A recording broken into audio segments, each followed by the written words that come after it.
یعنی آج اس مدرسے کو قائم کیے ہوئے کم و بیش 120 سال ہو گئے، اور یہ ایک ایسا مکتب ہے، یہ ایک ایسا مدرسہ ہے جس نے قرب و جوار کے سارے لوگوں کی علمی تشنگی کو بجھایا ہے۔ یہ اس کی تاریخ رہی ہے، اور اس مدرسے کو جنہوں نے قائم کیا وہ شخصیت کوئی محتاج تعارف نہیں ہے۔ جو بھی علمی حلقہ ہے انہیں ایک پتہ ہے کہ شرح ترمذی کی ایک بہت ہی معروف کتاب جو کہ پوری دنیا میں مشہور ہے، جو عرب و عجم اور ہر جگہ، ہر عربی ملک کے اندر، ہر عجمی ملک کے اندر اس کو پڑھا جاتا ہے،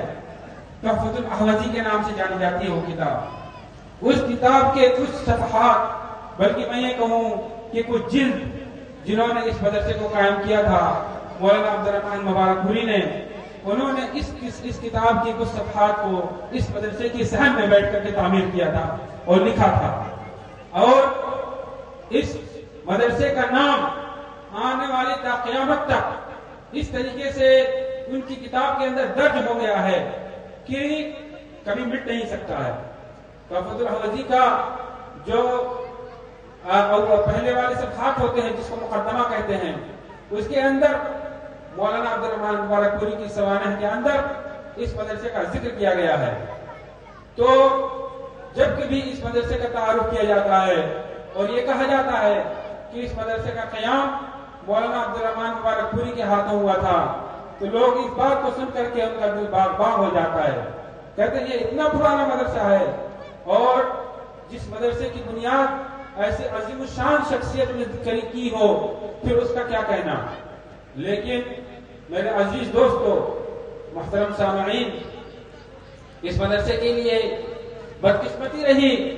کہ مولانا عبدالرحمن مبارک پوری کے جانے کے بعد اس مدرسے کو کوئی تھامنے والا کوئی مضبوط ہاتھ نہیں ملا۔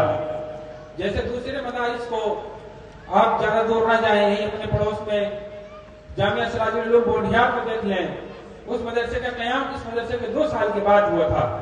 1905 میں اس مدرسے کا قیام کرنے کے بعد شیخ عبدالرحمن مبارک پوری 2 سال تک یہاں پہ درس و تدریس کا فریضہ انجام دیتے رہے۔ اس کے بعد 1907 میں جامعہ سراج العلوم کا قیام کیا گیا، لیکن جامعہ سراج العلوم بونڈیار